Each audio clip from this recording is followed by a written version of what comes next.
Good afternoon, good evening, and early good morning. Since I've been in Tokyo to organize the last lecture, I knew this is a hard time for people in Asia. I promise you, I will start something in the morning sometime in the near future. My name is Jun Yang. I'm the director for the Institute for Corporate Governance at Kelley School of Business. We call that Kelley ICG. Kelley ICG was founded back to 2004. And we have organized a whole series of public lectures on corporate governance related issues, co-hosted with European Corporate Governance Institute, the ECGI, and IU's Ostrom Workshop. And the goal of us is really to facilitate exchange of ideas on key governance issues. So for example, today's lecture is lecture 19. Over the past 18 lectures, we've covered the traditional corporate governance issues such as the board of directors, CEO compensation, CEO markets, and we're going to have more discussions on the board of directors market. And we have a few lectures covering shareholder activism. So that's really including the activism of hedge funds, which we usually know of, and the engagement of indexers, which we don't usually talk about. And last month, Nadia Malenko talked about shareholder voting and their impact on corporate governance.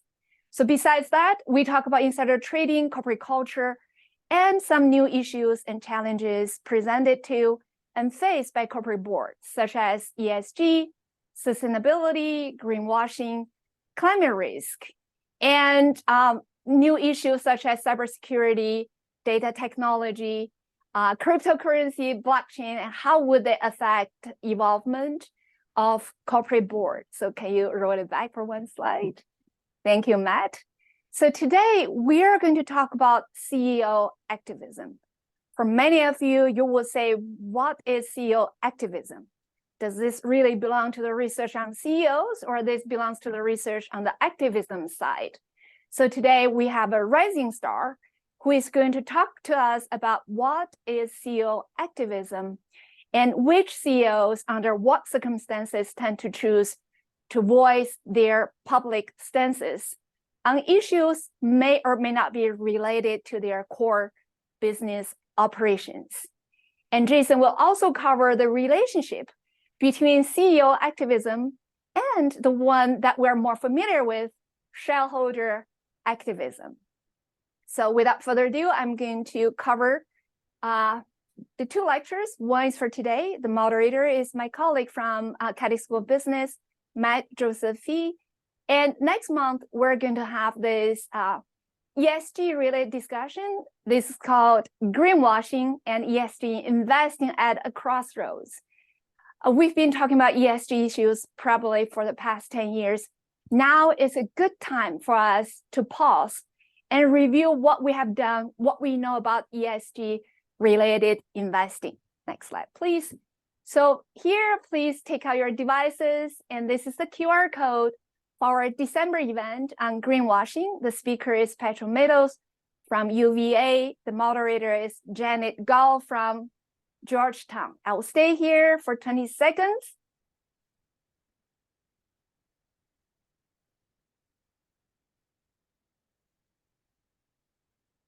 All right, next slide, please. So now I'm going to introduce today's moderator, Professor Matt Josephi. Matt is associate professor in the Department of Management and Entrepreneurship at Kelley School of Business, Indiana University. I didn't know before today that Matt is a CPA as well as a CFA charter holder. I do know that Matt is a Kelley ICG fellow. I think that's a more important piece. Matt's research covers areas of resources allocation, strategic leadership, including the board of directors and top management teams, strategic entrepreneurship, as well as organizational size and survival. To my surprise, Matt also studied anti-human trafficking. I would really like to know more about that in the near future. Matt's research has been published or is forthcoming at top management journals such as Academy of Management INOS, Journal of Business Venturing, Entrepreneurship Theory and Practice, Academy of Management Perspectives, Journal of Business Ethics, and Strategic Management Journal. So now I pass the podium to Matt to introduce today's speaker, Jason. Thank you, June. It's my pleasure to host Jason Sandvik for today's talk. Jason Sandvik is an assistant professor of finance at the Eller College of Management at the University of Arizona. Prior to joining Eller in 2022, Jason earned his PhD in finance from the University of Utah. He first joined the finance department at Tulane University before moving to Eller in 2022. His research interests include empirical corporate finance, labor economics, and disclosure policy. So far, Jason's research has been published in several top academic journals, including the Quarterly Journal of Economics, Management Science, and the Journal of Accounting Research. These articles exhibit a range of interests, but show a strong theme emphasizing the relationships between a firm and its employees and how firm decisions can affect employee behavior and contributions, whether that be how employees respond to incentives, how firms can encourage creativity within their boundaries, and how knowledge is disseminated amongst workers. This work on timely topics has already attracted significant attention, including the findings of his papers being featured in major outlets, including Harvard Business Review, the Wall Street Journal, the New York Times, and the Washington Post. Today's talk is on a topic attracting significant scholarly attention from multiple business disciplines and addresses fundamental questions regarding the intersection of business and society. It's clear that firms are presently highly involved in socio-political issues. I very much look forward to Jason taking stock of what the literature has already addressed as it pertains to CEO activism, sharing the findings of his own current empirical work, and casting an agenda for what research other scholars, including many of you participating in this session today, may be able to conduct and consider as we move forward. Thank you so much for joining us today, Jason. We look forward to your talk. Thank you so much, Matt. I really appreciate that introduction. Did I successfully share my screen? Yes. Okay, fantastic. So again, thank you so much for the introduction. Really excited to be here to talk about CEO activism, a topic that I've been focusing on for quite a while now, for about the last 3 years. So let me give a quick run through of what the presentation is going to look like. Going to start by defining CEO activism, making sure we're all on the same page as to exactly what that means, and then also talking about how it relates to corporate activism. There's a big intersection between those two. I'll provide a handful of examples of CEO and corporate activism. And then I'm going to spend most of my time today reviewing the existing literature. This is a very new topic. Most of the studies were published since 2018. And so I'm going to be able to give a relatively comprehensive view of the literature, although I wasn't able to necessarily speak to everything. Spend a little bit of time talking about a working paper with my co-authors Da Zhu and Anya Mrikachayan, where we're looking at employee responses to CEO activism. We'll then talk about what I think are some important open questions and opportunities for future research, and then we'll finish with Q&A.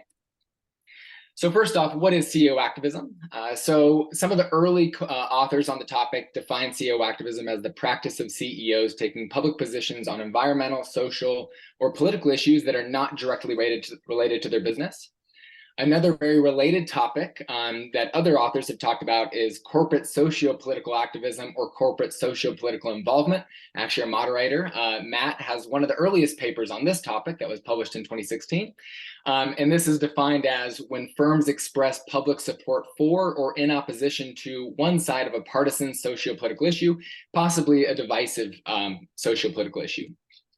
Other authors have very similar definitions of this, the practice of corporate leaders to sometimes take public stances on issues such as race relations, gender equality, and climate change. And then our paper, which was forthcoming in Management Science, but actually just became available online today, we define CEO activism as the practice of CEOs taking public stances on social, environmental, and political issues that are often unrelated to their core business operations and that may or may not be accompanied by actions. And I'll provide some detail as to why we have that, some of those caveats there in the definition of corporate activism, CEO activism. The main idea is that we wanted to try and cast a very wide net in the types of events that we categorize as CEO activism, to allow us to look at the heterogeneous responses that individuals have to these different types of behaviors. So some examples of CEO activism. Lots of different topics have garnered the attention from CEOs. One that occurred in 2016 was North Carolina's bathroom law. More than 80 major CEOs and business leaders demanded that North Carolina repeal this law, which many viewed as anti-LGBT. Salesforce CEO Mark Benioff was especially vocal against North Carolina's bathroom law. Many of you may know Tim Cook has been widely recognized for his advocacy efforts in support of the LGBTQ community. Chick-fil-A's leaders have also been outspoken on same-sex marriage. And then many of you may be aware of some of the controversy around Indiana's religious freedom laws that many viewed as being likely to lead to discrimination of gay and lesbian people. Tim Cook was especially outspoken against these laws. Another topic that's garnered a lot of attention from business leaders surrounds gun violence and the need for gun control. Bob Iger, CEO of Disney, has been especially outspoken on this topic. You can see a tweet from him here. There was actually recently, so this was in June of 2022, 220 CEOs signed a letter asking the U.S. Senate to do more to stop, in an effort to stop gun violence. You can see some of the CEOs who were involved here: Bain Capital, Bumble, and Levi Strauss & Co. Chip Bergh, CEO of Levi Strauss, has actually been very outspoken on this topic, has this article in Fortune magazine about why it's important for business leaders to take stances on certain issues. And if you go to Levi Strauss's website, you'll actually see under their values, one of the things that they talk about is specifically how to reduce gun violence. And I'll talk a little bit more about some of the effects, some of the responses that Chip Bergh, CEO of Levi Strauss, has faced as a result of these advocacy efforts. One topic that got a lot of attention from CEOs was when DACA was rescinded. So CEOs of Cisco, Apple, Disney, eBay, Goldman Sachs, Google, and Bank of America all tweeted immediately after this decision, encouraging Congress to address this issue of DACA being rescinded. So one thing I mentioned, that CEO activism is the notion of CEOs taking stances, so an individual, but there's also this idea of corporate socio-political activism. So sometimes instead of being the CEO directly taking a stance, maybe a firm will take a stance. And some examples of that: Walmart, Amazon, Sears, eBay, and some other retailers quit selling Confederate flag merchandise in response to some controversy around selling such merchandise. Leaders of Delta and Coca-Cola were pretty outspoken against Georgia's election law, which came after the 2020 election. So much so that Utah Senator Mike Lee spoke out against these companies being vocal about the law. And then one thing that probably many of us see, especially in June during Pride Month, is a lot of companies will have Pride-themed marketing campaigns. In this case, on Burger King's Twitter, they are advocating for LGBTQ plus rights, saying that every chicken sandwich that they sell in the month of June, they'll be making a donation to HRC. So very much part of their advertising and marketing campaign, but also taking a stance on an issue that has historically been quite divisive. One topic I'll talk about a little bit more at the end of the talk has to do with Bud Light. Many of us are probably aware of the backlash that they received as the result of their advertising campaign with Dylan Mulvaney. And then also, many of us are probably aware that Target faced a lot of backlash as the result of some of the merchandise that they were selling in this most recent June.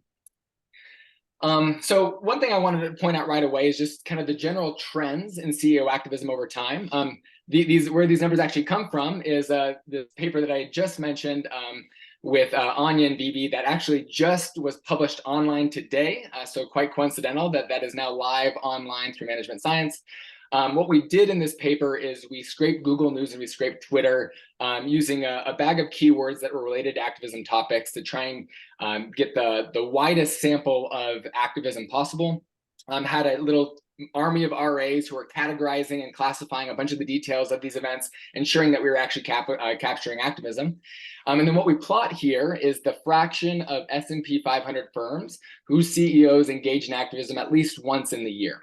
And we can see that there's been quite a large rise in the prevalence of this kind of behavior. 2011 to 2014, less than 5% of these S&P 500 firms were engaging in this kind of behavior. And by 2019, close to 40% of CEOs were engaging in some sort of activism behavior at least once in the year. So it's definitely an increasing phenomenon, which is one of the reasons why there's a lot of new research on the topic. But you can still see that as of 2019, there's still quite a few business leaders who haven't yet chosen to engage in these topics. And part of what I'll discuss today is why some CEOs choose to speak out and why some don't.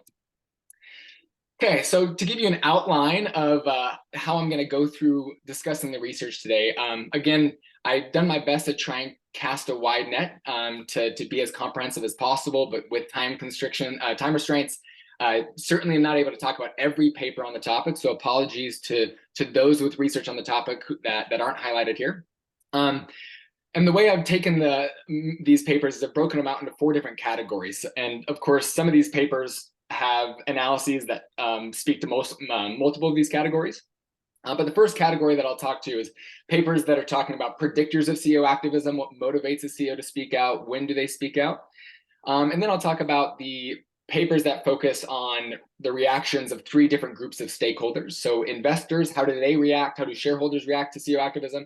And also, what are the broader implications for firm value and profitability? Customer reactions, and then also employee reactions. Employee reactions being employees being the stakeholder group that's probably been studied the least as it pertains to CEO activism, and then what our working paper now contributes to.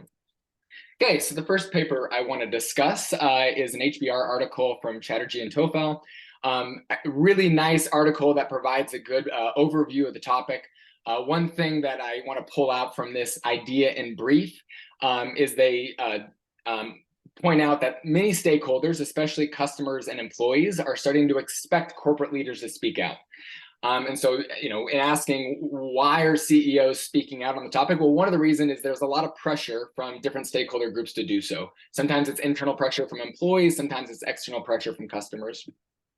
Another thing that I really like from this HBR review is that the authors distinguish between what we've seen traditionally as far as maybe the non-activism type behaviors that firms take, in contrast to the activism type behaviors we're seeing more often now. So these traditional behaviors, which are seen as maybe potentially less confrontational, lobbying behind the scenes, making political campaign contributions, communicating perspectives and views internally with employees, or doing nothing on a particular topic. Whereas where activism kind of deviates away from that is one key aspect is it's much more public. So whereas lobbying and donations can be done privately, activism kind of by its own nature is meant to be in the spotlight and widely publicized. So this could be as simple as raising awareness by issuing a statement or a tweet, writing an op-ed, or trying to spur public action via trade associations. But then there's also instances of activism in which a CEO or a company are actually trying to exert more economic influence. And so examples of this would be relocating business activities or pausing business expansions, or making substantial donations to political or activist groups. Just to highlight examples of the relocating business activities and pausing business expansions, there are several businesses for whom this was an issue when as a result of the North Carolina bathroom law. Also in Indiana, there's some firms that decided not to expand in Indianapolis because of those religious freedom laws. And then some companies have also said similar things in other states about laws regarding abortion or voting rights. Next, I want to talk a little bit about this paper by Larker and co-authors. This was actually one of the papers that first motivated our team to start exploring this issue. And again, a really nice overview of the topic. And so there's a lot to see in here, but the one thing I wanted to pull out was that the authors surveyed individuals to find out what topics they were okay with CEOs speaking out on and what topics they didn't want CEOs to speak out on. I think this provides a really nice visual of some of the differences. So you can see these less controversial topics like clean air, water, healthcare, renewable energy. The vast majority of individuals are appreciative of CEOs speaking out on those topics, nearly 70% or more. Very few would rather CEOs keep their mouths shut on those topics. Where we can see down here with what are arguably more controversial topics or more divisive topics like religion, politics, abortion rights, and gender issues, a majority of individuals, or significantly fewer individuals, are grateful or appreciative of CEOs speaking out, whereas a much larger portion are now on the side where they'd rather CEOs not be speaking out on those topics. So as far as when CEOs decide to speak out and what issues they decide to speak out on, part of what's going to be going through on their mind is this idea that there are some topics that are going to garner more favor and some that are going to garner less. So one of the papers that motivated a lot of the research that we've done comes from Hambrick and Wowack. They have this really nice stakeholder alignment model where they discuss where CEO activism, the decision to engage in CEO activism, where that's going to come from. They argue that first and foremost, it's going to come from a CEO's personal ideology. So their stance on an issue is going to motivate whether or not they speak out. And then as far as other drivers of speaking out on a topic and how vividly they decide to speak out, part of this is going to be based on their expectation of support from employees and customers. So if they feel like their stakeholders are largely going to agree with the stance they want to take, that might make them more likely to speak out. Whereas if they think that what they're going to say is going to alienate a large portion of both customers and employees, that might suppress their desire to speak out. And they also propose that CEOs with a lot of power, those with celebrity status, and those who have higher levels of narcissism are going to be more likely to speak out. And so one of the things that we do in our paper that was just published in Management Science is we actually test some of these hypotheses of the stakeholder alignment model. What we've done here is of all the activism events that we capture, majority of them are capturing liberally leaning stances, so about 74%. And so what we're doing here is we're running a probit model where the left-hand side variable is just an indicator for whether or not a CEO engages in liberal activism that year. And what we have here on the right-hand side are these different measures of CEO democratic leaning based on their donation history, and then employee, investor, and customer democratic leaning. And we find that a CEO's personal ideological stance is a very, very strong predictor of whether or not they decide to engage in liberal activism. When we split this up from the full sample into two different groups, here we're looking at instances of activism that come directly from CEOs' personal Twitter accounts, so much more likely to be capturing their own personal view. Whereas here we break out the results into what might be more like firm activism or corporate activism, which are events that are coming from a corporate Twitter account or events from the news more generally. Then what we do is we take these 4 different democratic leaning variables and we estimate the first principal component to try and get a measure of how well aligned CEOs and their stakeholders are, their ideological alignment. And we find that the stronger that ideological alignment, the more likely they are to engage in liberal, or the stronger that democratic ideological alignment, the more likely they are to engage in liberally leaning activism. And then we open it up to the full sample where we're considering both liberal activism events and conservative activism events. We build our strong alignment indicator a little differently, or not indicator, but measure a little differently. And again, capture a positive relation between there being strong alignment between the CEO's ideological leaning and the stakeholders' ideological leanings, and then the likelihood that they engage in activism as a result. To test some of the other predictions from the existing literature, we do find that CEOs with higher celebrity status and those with more power are more likely to engage in activism. Younger CEOs are also more likely to engage in activism, as are those who are leading larger firms and firms with higher CSR scores. Okay, so now let's move to this next branch of the CEO activism research, which focus on investor responses and firm value. Bagwood and co-authors have this really nice paper where they are focusing on corporate socio-political activism. A lot of these events are changes in business policy or changes in marketing strategies. One image that they have in their paper that I really like to kind of solidify what they're defining as activism separate from other things is this picture here. So corporate political activities would be like the donations and the lobbying that we've seen studied for a good bit of time in the literature. Corporate socio-political activism is down here on the bottom right. These would be high partisanship issues with high publicity, which are different from the high partisanship issues with low publicity, like lobbying and donations.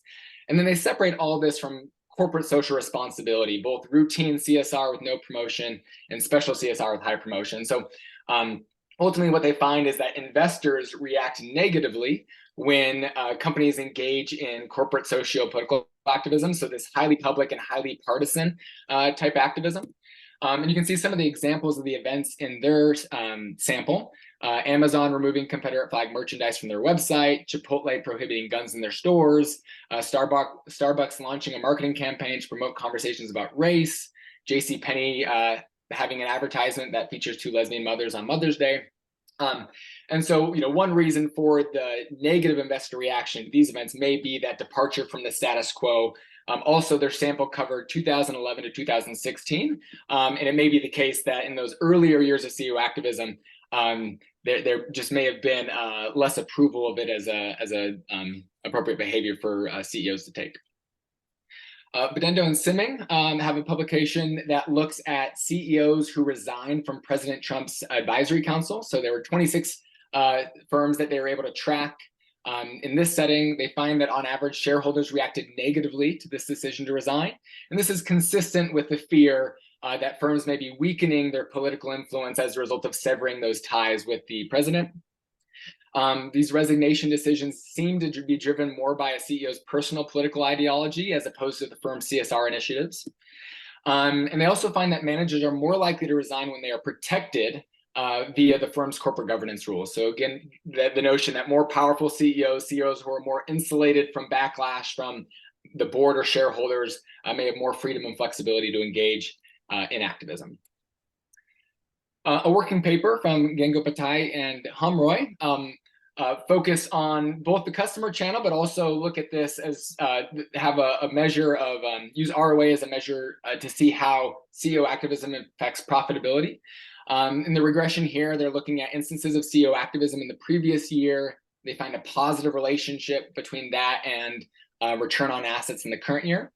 Then when they run this interaction model, where they're looking to see whether or not this effect is different among firms who face high competition, they do find that firms in highly competitive environments have even greater increases in their profitability when they engage in activism. The takeaway there being that CEO activism may be a way for companies to attract additional customers and retain existing customers, possibly building more brand loyalty among them. To look at this a little more granularly, they look at quarterly instances of CEO activism and relate that to quarterly sales revenue.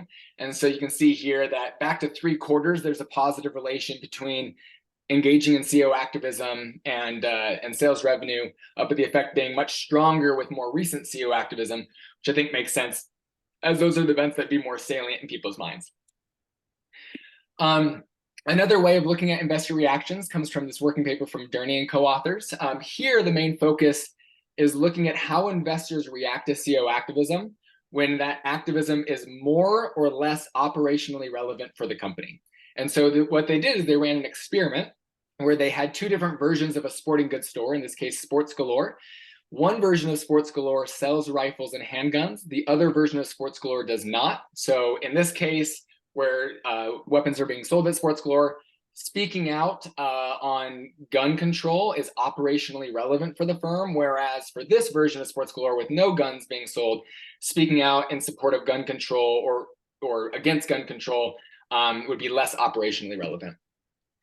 The task that they had was having hypothetical investors make an initial investment into Sports Galore based on the information that they are given about what Sports Galore says, and also information they're given about the stance the CEO takes on gun control.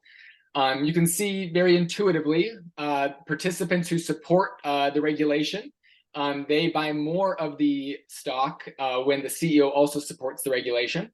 Whereas when participants oppose the regulation, they buy more of the stock when the CEO also opposes the regulation. And then there's less initial investment among both groups when their views differ from the views of the company, views of the CEO. Responses are a little more muted when we look at the instances in which CEOs deflect. So when they're directly asked about their stance on gun control, and rather than staying silent, kind of deflect and are able to talk about something else, or when they completely stay silent. The big takeaway from here that they show in some of their later analysis is that the negative effect of the negative investment effect when there's misalignment between CEO and investor is even greater when the topic is not operationally relevant for the firm. So investors appear to be more okay with CEOs speaking out on gun control when they're the CEO of a company that sells guns, whereas if the CEO is speaking out on gun control and they're the CEO of a company that doesn't sell guns, investors react more negatively to that CEO activism behavior. Okay, so then I'll talk a little bit about what we find in our paper that was just published in Management Science about investor reactions to CEO activism. So we had about 1,400 CEO activism events, and we're looking at announcement cars 1, 2, or 3 days around the event. We find on average a positive, modest in effect size, but a positive, statistically significant average effect, as well as a statistically significant effect on the median. But it's not the case that all CEO activism events in our sample are responded to positively. You can see down here at the 25th percentile, there is a significant negative investor response. When we break this out by topics, we had 4 broad categories of topics. Activism related to diversity was responded to positively. Activism related to the environment is responded to positively, as is activism related to some other social issues. Whereas activism related to politics is not responded to. There's essentially the response is indistinguishable from 0. The coefficient is negative, but it seems that responses from investors are quite muted on topics related to politics. So then what we do is we tried, again, we cast a wide net to try and capture as many possible activism events as possible. We had RAs classify a whole bunch of the different details of these activism events. That way we could try and see whether or not investors responded differently based on different characteristics of the events. So one of the things that we looked at is the riskiness of the stance a CEO has taken, and we measured this based on controversy, how controversial the topics were, and vividness, whether or not they're making a statement that's really vivid or whether it's more innocuous. We find that CEOs or investors respond positively to activism, both on highly controversial and low controversial topics. There being a slightly significant difference between the two. We do find that largely investors only respond positively to more innocuous instances of CEO activism. And so the notion there may be that when a CEO takes a really vivid, really strong, potentially arguable stance, it may alienate some and attract others, which might be causing this null effect here. We also looked at the credibility of the activism events.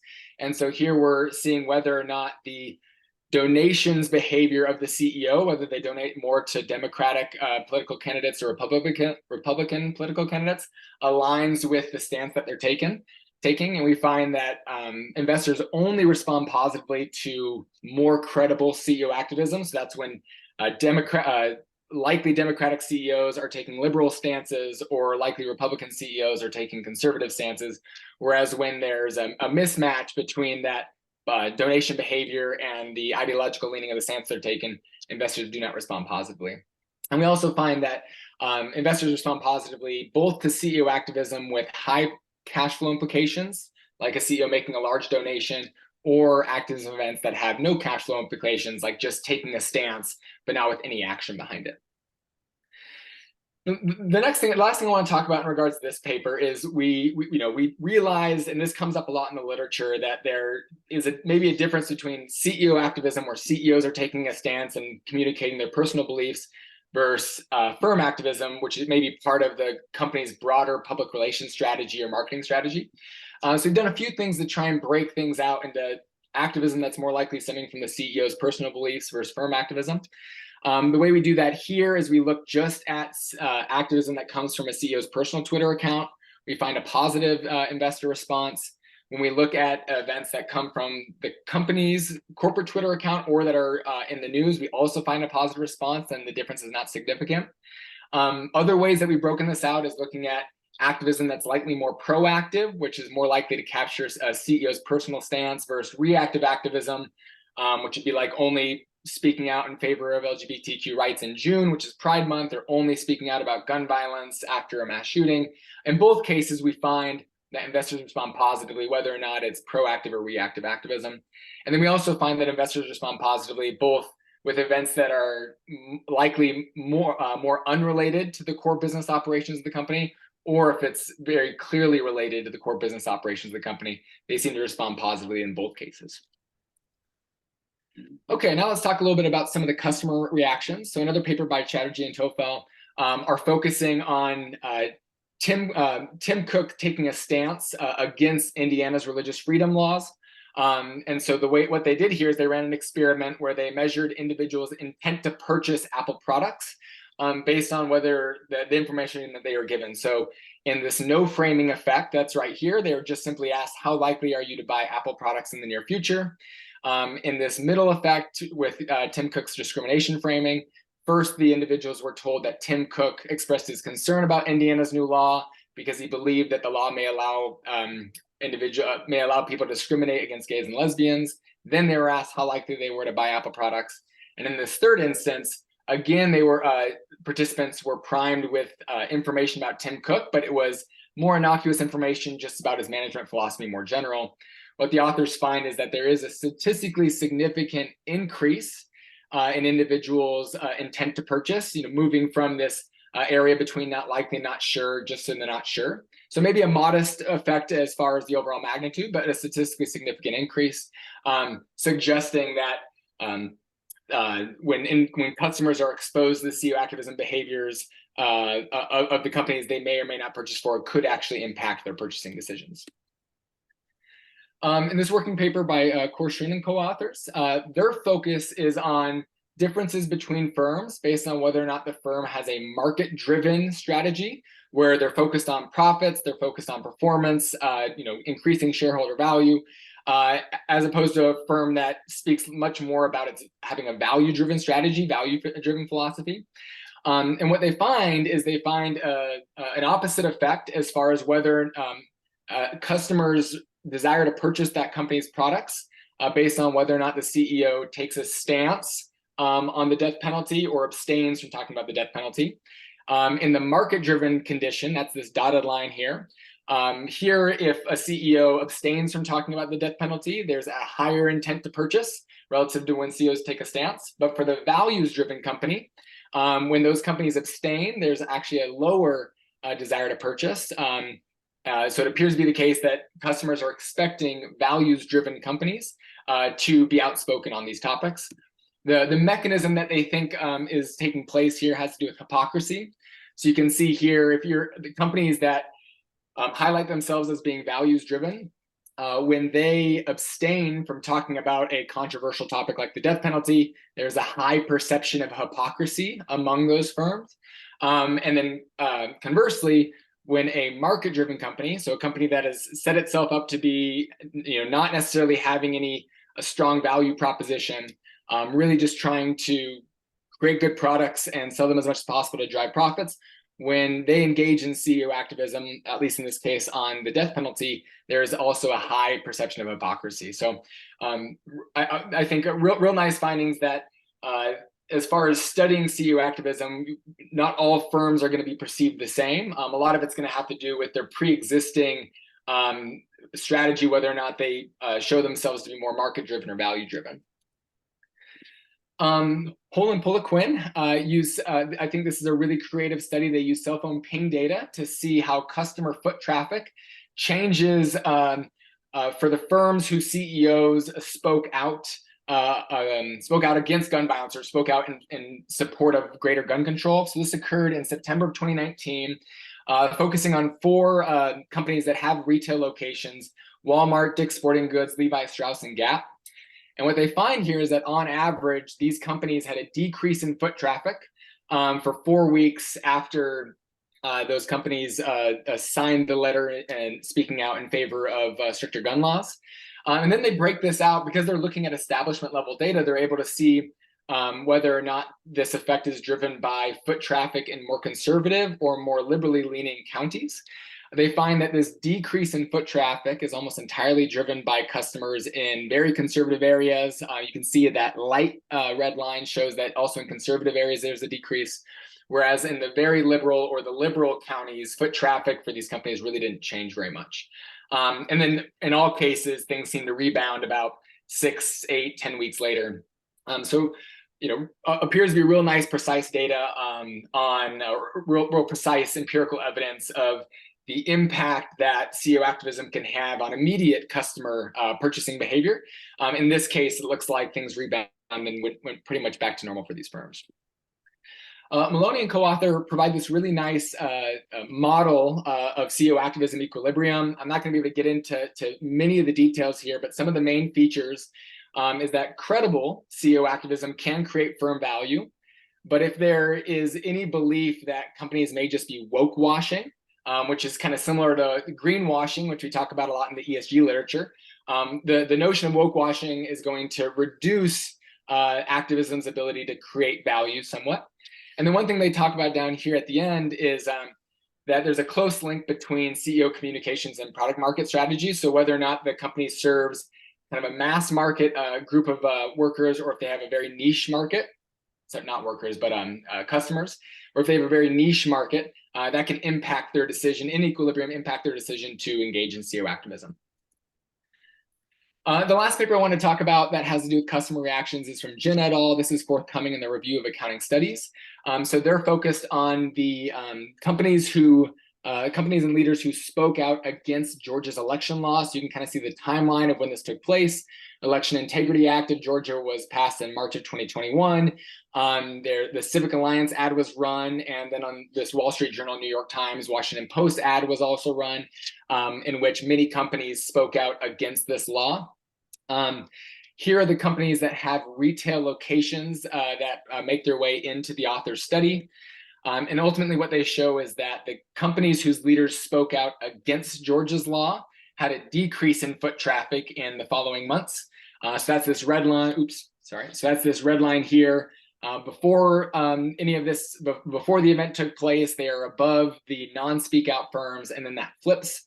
One thing that I think is really neat that they do in their paper is they look to see whether this effect is coming from one type of customer versus the other, based on whether or not the customers beforehand were relatively infrequent, low intensity customers who didn't visit very often, and when they did, they only visited the retail locations for a short bit, or if they were these high frequency, really loyal customers. And they find that the loss in customer sales appears to actually be coming from those less loyal customers, those ex ante less loyal customers, which I think is a really nice heterogeneous finding. Okay, so now let me talk about some of the papers that I've talked about employee reactions, and then I'll get into some of a discussion about our working paper.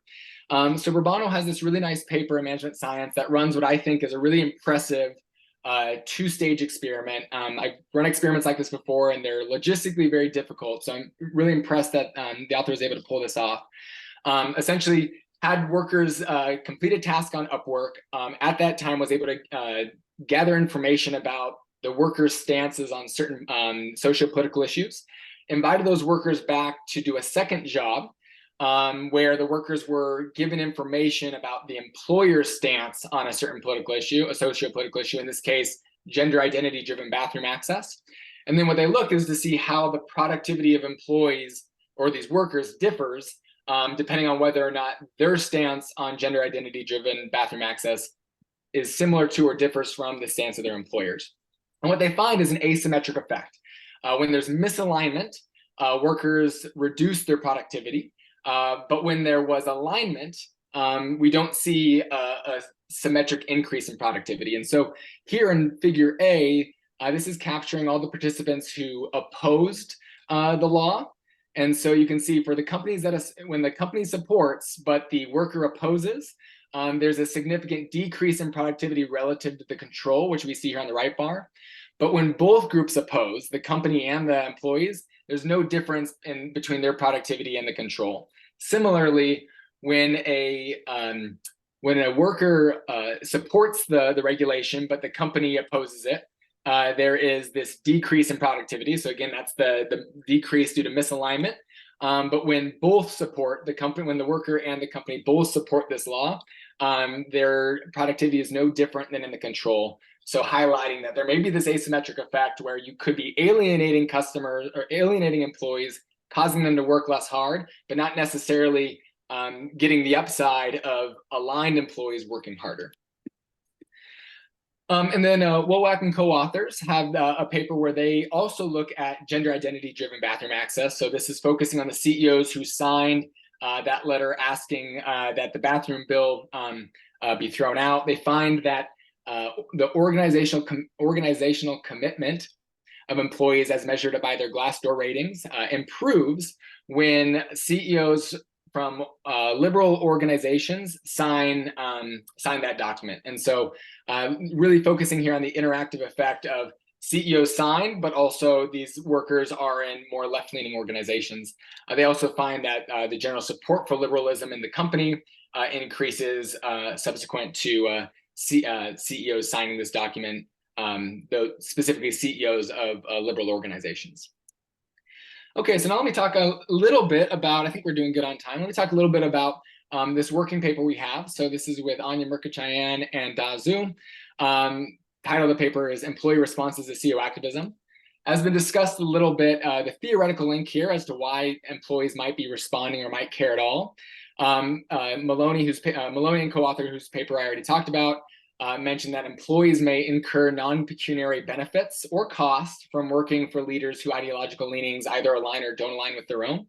And then Hambrick and Wowack have, from that selection model that I talked about earlier, they talk about this attraction, selection, attrition process, where when a CEO engages in activism, that may send a signal about the cultural values of the company writ large, the norms, and that may allow outsiders to better assess their fit with the company, drawing them in, and then individuals who feel like they don't fit the company as a result of this may be more likely to seek employment elsewhere. And as a result, this could sharpen the firm's culture. Some anecdotal evidence, surveys suggest that employees want their CEOs, well, an increasingly large number of employees, specifically younger generations like millennials and Gen Zers, want their CEOs to take stances on these issues because they feel like what they call brand stands have true societal purpose and impact. And then I mentioned I'd come back to Chip Bergh, CEO of Levi Strauss, has been very outspoken regarding gun control or the need for stricter gun control, and has even received hate mail and threats from his own employees as a result of this. So an example of a CEO taking a stance knowing that it may alienate some of his employees, but doing so nonetheless, probably partially because of his personal convictions, but also because of the values of the company as a whole. So how do we study this? We use the same sample that we used in this paper that was just published in Management Science. We are focusing on S&P 500 firms from 2011 to 2019. We scraped Google News and Twitter, and then we ended up with 1,402 activism events. Like I said, we had RAs classify a whole bunch of details of these events. These these instances of CEO activism fall into 4 broad categories: diversity, environment, politics, and then other social, largely other social issues. Most have a liberal leaning, some have a neutral leaning, and only 1% of the events in our sample have a conservative leaning. Here you can see the keywords that we're using keywords that we use to search and scrape Google News and Twitter. Let me just give a quick summary of the results. I'm not going to go too deep into this because I want to make sure I have plenty of time to talk about the open questions that I think are important.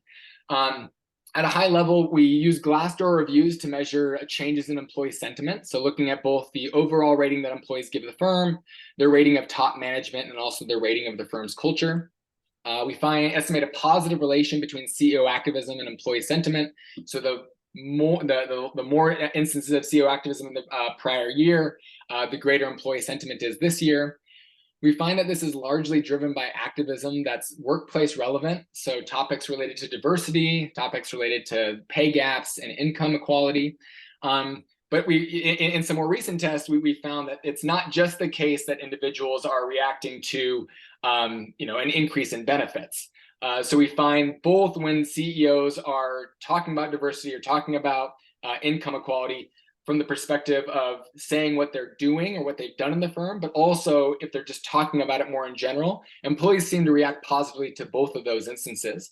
So yes, they have an appreciation for activism that signals additional benefits that they may incur, but they also seem to have an increase in sentiment from activism that doesn't obviously directly relate to benefits that they're going to realize in the future. Another thing that we do is we use patent filing data to measure the movement of inventors in and out of the firm. We find that companies with more instances of CEO activism realize greater inflows of inventors relative to outflows. And we think that this speaks really nicely to Hambrick and Wowack's attraction, selection, attrition hypothesis, where CEO activism is able to help individuals assess what their goodness of fit might be with the firm, causing like-minded individuals to enter, and then maybe discouraging people who aren't going to feel well aligned with the firm to enter, but then also encouraging, possibly also encouraging incumbent workers to find a place where they may be a better fit. We find on average that the incoming inventors are more productive than the departing inventors. And as a result, we find that this results in increased firm level productivity measures like total patents throughout the year, the quality of the patents, and other measures of innovation. One thing that we look at in the paper is we look to see whether or not these activist stances align with the subsequent corporate practices of the company. So we kind of term this, they talk the talk, but do they walk the walk? And we find evidence that they largely do, at least as it relates to a couple topics. So we find that CEOs who engage in activism about diversity subsequently hire more underrepresented investors and executives. And then CEOs who speak out about gender pay gaps subsequently have smaller gender pay gaps among their executives. So we see this as some evidence that these activists, that this isn't just woke washing or activism washing, that there is actually an alignment between the stances that are being taken and the behaviors that the companies are engaging in. And then the last thing that we do in that paper is we use a path analysis to speak to the indirect effect that CEO activism has on firm value through this employee channel, both through increases in employee sentiment, which has been shown to improve productivity, and also increases in innovation, which is clearly related to firm value. So let me skip through here. I don't want to spend too much time. Like I said, I was going to skip the tables, but I gave you the broad overview of what we do in that employee responses to CEO activism paper.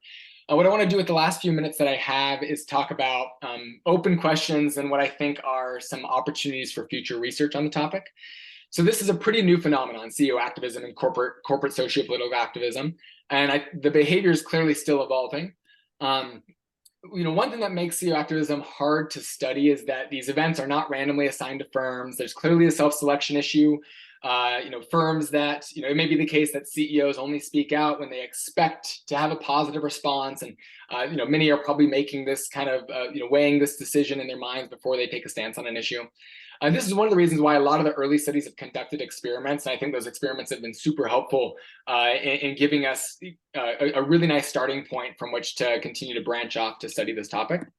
But one thing that I think could be an interesting source of variation to exploit is how much attention do some CEO activism events receive relative to others. And I'm going to argue here that in some cases, the amount of attention that a stance gets, a CEO activism stance gets, could be somewhat random just based on whether or not the news picks it up or doesn't, whether or not it gets captured on social media or doesn't, and kind of the outflowing of attention as a result of that.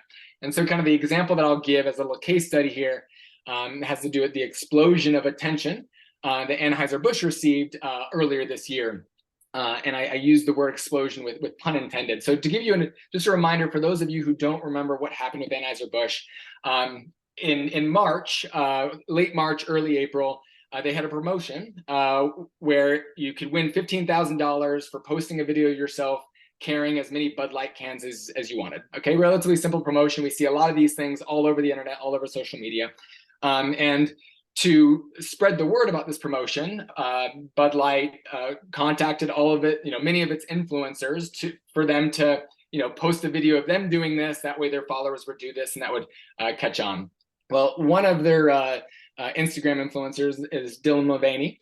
And Dylan Mulvaney has become quite famous over the last year as she has transitioned, and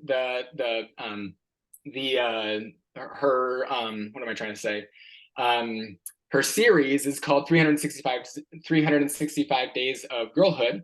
And to celebrate that, to affirm that, Bud Light sent her this commemorative can that said, "Cheers to 365 Days of Womanhood." Dylan Mulvaney posted a video on her Instagram of her carrying the Bud Light, shared it. This all happened on April 2nd. So I want to just kind of draw our attention to that date.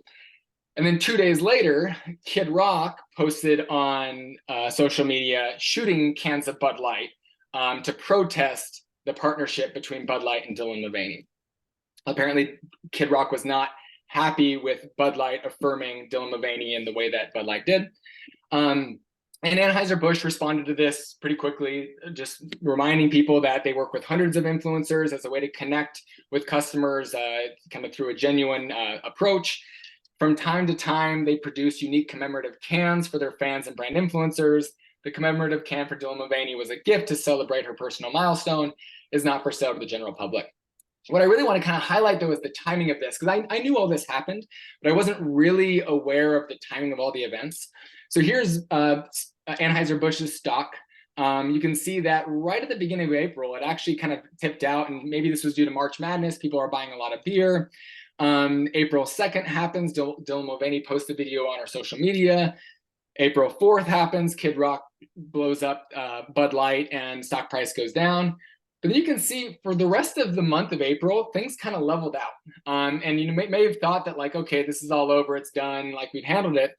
But then for whatever reason, the controversy around this marketing approach really caught steam all over again. And over the course of another month, basically over the course of the entire month of May, Bud Light stock or Anheuser-Busch's stock price dropped. And the reason why I highlight this is because, there's a lot of random things going on that caused this to happen. Like it's arguably somewhat random that Kid Rock decided to speak out against this partnership with Dylan Mulvaney.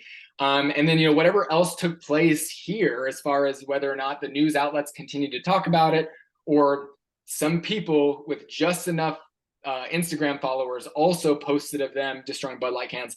All these kind of different things that are more or less random behaviors caused Bud Light stock price to drop.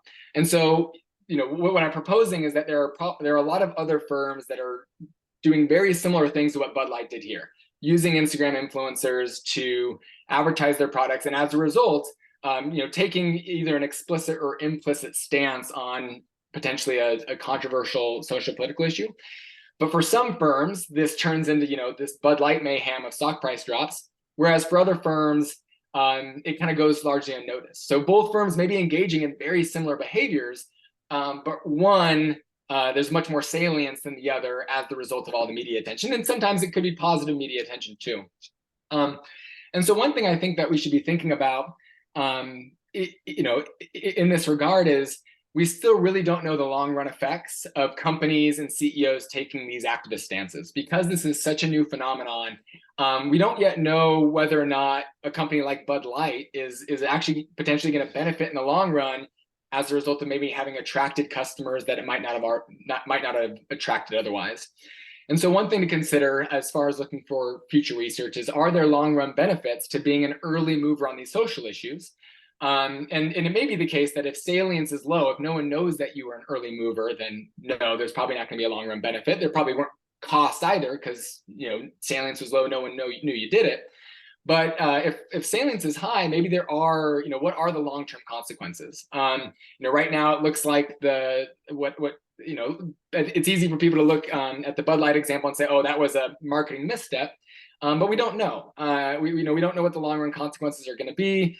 If it was the case that that marketing campaign attracted a bunch of Gen Zers to the brand, well, a lot of them can't drink yet. Once they're 21 and they're deciding which beer to buy, maybe they'll be buying Bud Light way more than they otherwise would have as the result of this marketing campaign. And so I think keeping these long run effects in mind are really good opportunities for future research.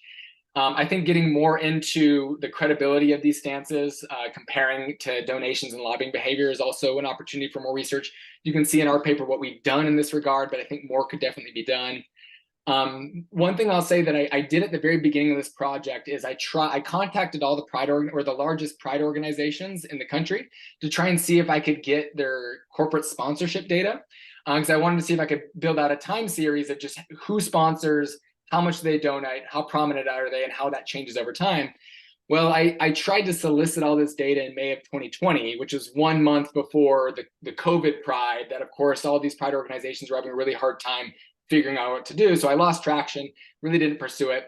But I think that there are ways of doing this just based on going onto Pride websites and seeing who their corporate sponsors have been historically, to build out a time series to try and answer the question of, when do corporations determine it's the right time to start showing support?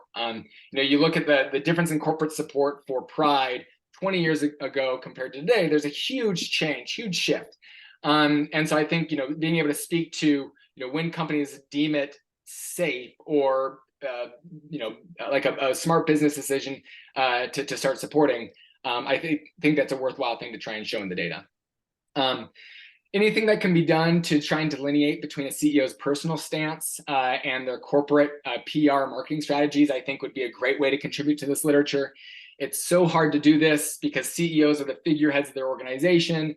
Even if a CEO has a strong personal stance, it may be the case that they only speak out when they know it's going to be good for the company. And so then it becomes really hard to separate the two. But anything that excited scholars can do to try and delineate between these, I think would be a meaningful contribution. And then the last thing I'll say is, given that more and more employees, more and more customers appear to want CEOs to speak out on these topics, especially the younger generations, I think it's going to be harder and harder for CEOs to stay silent. I think more and more corporate leaders are going to think that it is business relevant to be outspoken on certain social political issues. And so I really think that means that this topic is just going to continue to be one that needs to get studied until we have a better understanding of what the long-term equilibrium behavior looks like. And so with that, thank you so much. Please contact, happy to have Q&A right now, but also please contact me if you ever have any future questions on the topic.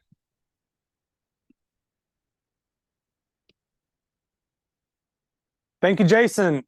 At this time, if you have questions, we encourage you to put those in the Q&A section. We also gave that opportunity when you were registering, so I'll be drawing from a mix of questions that are asked live right now and ones that were submitted at that time.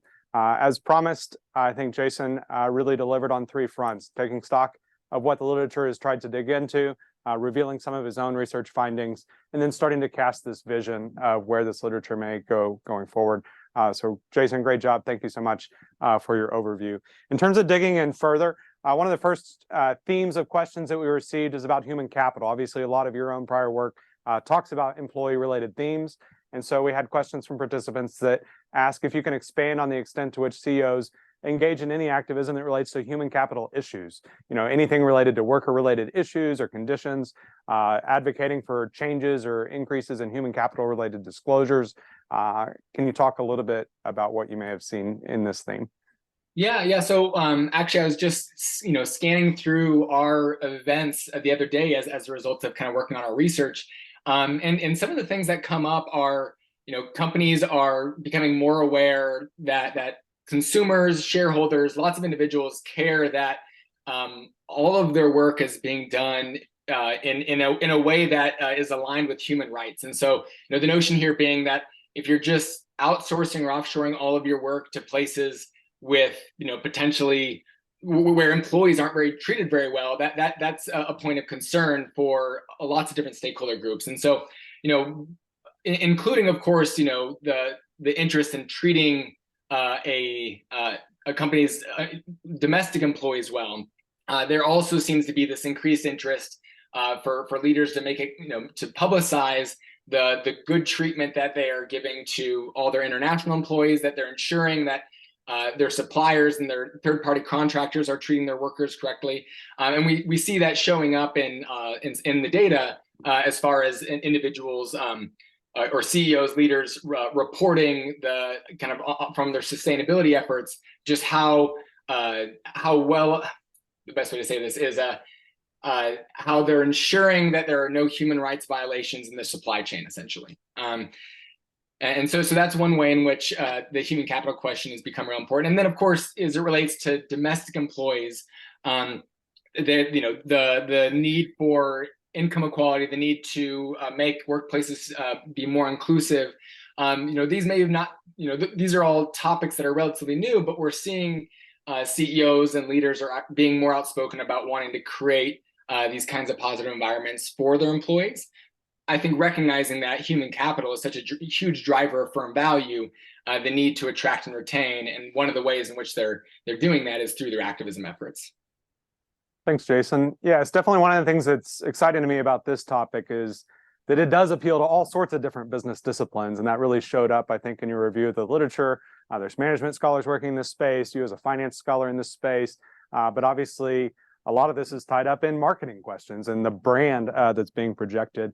And then there's actually some of the questions we'll get to in a second have legal implications. So the wide range of business disciplines that can be attracted to this conversation. And so one of those would be about stakeholder interest. How should CEOs be thinking about potential conflicts of interest? You indicated this idea that there may be a personal CEO viewpoint, and then what's an official company viewpoint on an issue? Do you see any instances in your data where you know that the CEO is actually advocating for something that may not be their personal belief, but it is the company's official belief? So we had several questions along that notion of potential conflicts, either between the CEO and what certain stakeholders would prefer that the company advocate for, or sort of internal conflict amongst the CEO's personal view and an official corporate view. Yeah, I mean, I think that this is a great opportunity for more research. One of the things that we've done in this regard is just trying to see whether or not a CEO's historical political donation behavior aligns with the ideological leaning of the stances that they're taking. And we're definitely not, I mean, we're doing this kind of on a large scale, but we're definitely not the first to point this out anecdotally. It's every June in Pride Month, I see instances, whether it be on social media or in the news, of people pointing out what they feel is hypocrisy because a CEO or a firm is, rainbow washing their brand image in June, even though the historical donation behavior or lobbying behavior of the firm may be for political candidates who have historically been anti-LGBTQ. So these kinds of contradictions are, especially in that setting, are very salient to a lot of people. But on some of these issues, it is a little less salient. It's going to be harder to understand whether or not an activist stance is coming directly from a CEO's personal beliefs, or and if they're going against what their firm says. My sense is that might be hard for CEOs, unless they have a really large exceptional amount of power. Either through their stock ownership or being the founder, chair of the board, maybe all three, to be able to deviate too far from what the values of the company broadly are. So I definitely think there are probably instances where these conflicts of interest exist. I think it might be more on the side of CEOs being accused of being hypocritical because they're taking a stance that people don't believe they actually have. That may be like the socially acceptable stance. But as far as CEOs just truly kicking against the grain, we see fewer, kicking against the grain of the kind of consensus view. I think we see fewer instances of that, maybe with one exception being Chip Bergh with Levi Strauss. Has received some significant backlash as a result of his and Levi's stance on gun control. So one related follow-up here, obviously we've watched and walked through sort of the business roundtable, redefining or issuing a new update on purpose of the corporation. How do you think the CEO activism discussion relates to this broader question of the shareholder view of the firm versus a stakeholder model? Yeah, that's a great question. And I think that, I think very quickly becomes something that shareholders are going to care a lot about, because customers and employees seem to care so much about it. If you're a firm that is, your values highly driven by productive employees, human capital is really important, then keeping those employees happy and satisfied is a key to success. And if one of the aspects of that is that your employees expect you to be speaking out, then as a shareholder, where traditionally maybe you don't want the CEO to speak out on these topics, if you realize that it may have some very real benefits as far as attracting employees, retaining employees, and then working harder, then I think that there may quickly become more acceptance for this behavior. And of course, same with the customer angle as well. If more and more customers are likely to switch brands, boycott or cancel certain companies as a result of taking one stance or the other, or not taking a stance at all, it then kind of quickly it all gets tied into firm value really fast. In which case, I think that shareholders are very interested. And one thing I didn't show, but in our paper that just got published in Management Science, when we're looking at investor reactions, one of the things that we look at is the change in portfolio holdings of institutional investors, and we find that there is a lot of the institutional investors do rebalance their portfolios to put greater weight on these firms with CEO activism, but it's really largely the democratically leaning or the inequality averse institutional investors who do that. And we use a measure from Pan et al. Of inequality aversion to get at that. And so certainly not the case that all institutional investors want or appreciate this behavior, but there does seem to be a meaningful subset that appears to be on board with it. Mm-hmm. Thinking about an intersection of your work and this talk with one of the other talks in this series about activist shareholder investors, and kind of thinking about those institutional investors that you mentioned, kind of a question that we got that I found particularly intriguing is this idea: what happens when an activist CEO comes up against an activist shareholder? That the activist shareholder is applying pressure to the firm to take a stance on a particular issue or to take a particular action, and you have an activist CEO who might be moving a different direction. So have you seen any of these kind of occurrences so far in terms of CEOs directly interacting with activist shareholders?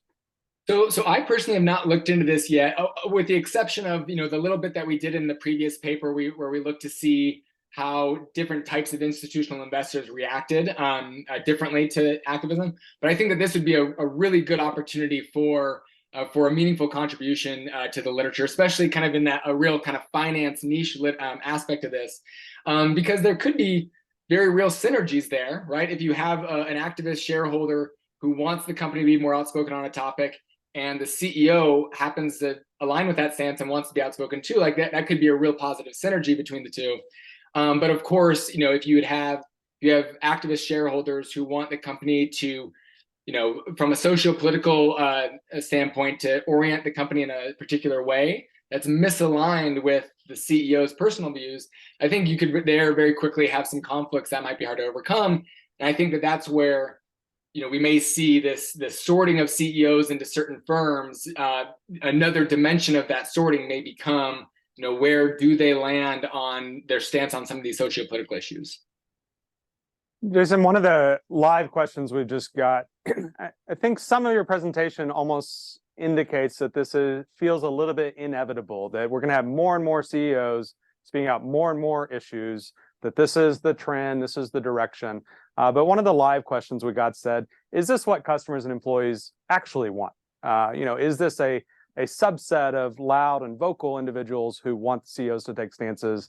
Is there this, quieter majority or quieter set of stakeholders who would actually prefer that CEOs not wade into or engage in these issues? So can you speak to that thought?